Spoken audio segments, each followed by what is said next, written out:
ઓમ નમઃ શિવાય. હર હર મહાદેવ. આજે શ્રાવણ મહિનાનો પહેલો સોમવાર. શ્રાવણ મહિના દરમિયાન દેવાધિદેવ મહાદેવની કૃપા મેળવવા તેમને રીઝવવા માટે આપણે જળાભિષેક કરતા હોઈએ છીએ. પરંતુ શું તમને જળ અર્પણ કરવાની સાચી પદ્ધતિ ખબર છે? નમસ્કાર, આપણી સાથે હું નિર્મલ.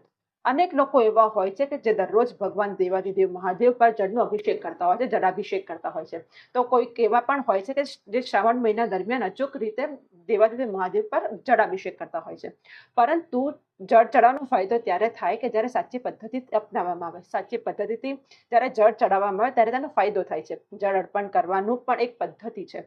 જેની વાત કરીએ તો જમણા સ્થાન શિવલિંગના જળાધારી પર જમણા સ્થાનમાં શ્રી ગણપતિજી બિરાજમાન છે.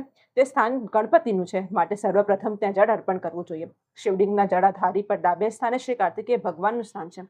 પછી અહીંયા જળ અર્પણ કરવું જોઈએ. જળાભિષેક અહીંયા કરવો જોઈએ. બંને ચરણ સર્પ ભાગમાં અક્ષરસુંદરી બિરાજમાન છે. કાર્તિકેય સ્વામીને જળ અર્પણ કર્યા બાદ આ સ્થાન પર જળનો અભિષેક કરવો જોઈએ. ત્યારબાદ શિવલિંગ નીચેના ગોળ ભાગ પર દેવી પાર્વતીના હસ્તકમળ પર જળ અર્પણ કરવું જોઈએ. જળાભિષેક ત્યાં કરવો જોઈએ. શિવલિંગ એ સ્વયં મહાદેવનું સ્થાન છે. અહીંયા ભોળેનાથ પર જળ અભિષેક કરવો જોઈએ. તે બાદ નાગ દેવતા વાસુકીને જળ અર્પણ કરવું જોઈએ. જે વાસણમાંથી જળ અર્પણ થતું હોય તે જળમાં પણ થોડુંક જળ પધરાવવું જોઈએ અને અંતે નંદી મહારાજને જળ અર્પણ કરવું જોઈએ. ભગવાન શંકર પર અભિષેક જો સાચી રીતે કરવામાં આવે તો જલ્દી ભગવાન પ્રસન્ન થાય છે. આપ સર્વને હર હર મહાદેવ.